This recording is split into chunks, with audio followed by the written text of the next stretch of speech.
divorced, beheaded, died,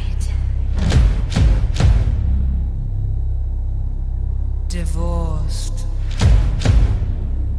beheaded, survived. We're six.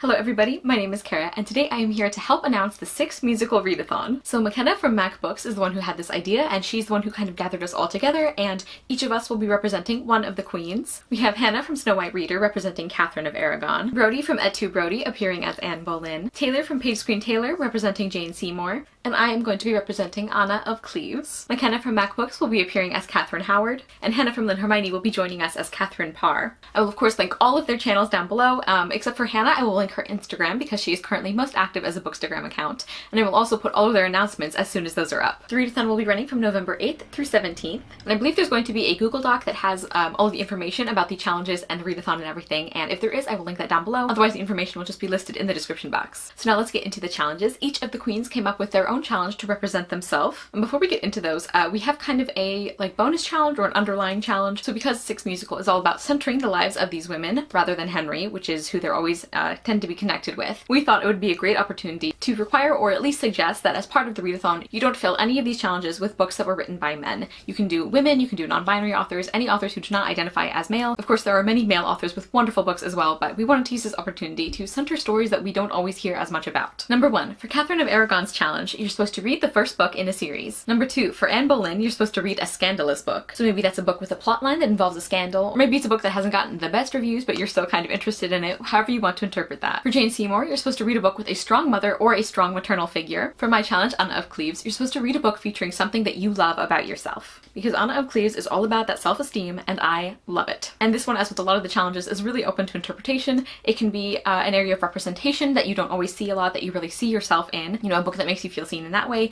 It can be a hobby that you really enjoy, a physical characteristic that the main character has that you also have and that you love about yourself. Just any book that represents something you love about yourself. That's how you fill this challenge. For Catherine Howard, you must read a book with a complicated or unconventional romantic situation, because she definitely had her fair share of complicated romantic entanglements. And finally, for number 6, the challenge for Catherine Parr is to read a book involving education, because Catherine Parr did an amazing amount of work, especially for female education, and that is something I never knew about before this musical, because we really don't talk about the queens except in their connection to Henry VIII. And we highly encourage you guys to double up or triple up even, you know, stack challenges however you want. Myself and most of the other hosts will be posting our TBRs separately, so keep an eye out for those. In case you guys can't tell, I am so excited about this. I love the 6 musical, which is probably pretty obvious, but I just love everything it represents. I love the music. I love the historical aspects. I love that it has encouraged me to find out more about these incredible women that we never really learned about before. So please let me know if you guys are joining us. You definitely don't have to be familiar with the musical or even with the queens themselves in order to participate. Please let me know if you guys will be participating, and if you do know the musical, let me know what your favorite song is or what your favorite queen is, which doesn't even have to be connected to the musical necessarily. Or if you're not familiar with it, let me know if maybe you will be checking it out now. I'm pretty sure you can find the music online. It's just incredible. Like the music itself and the lyrics and the characterizations of these women, it's just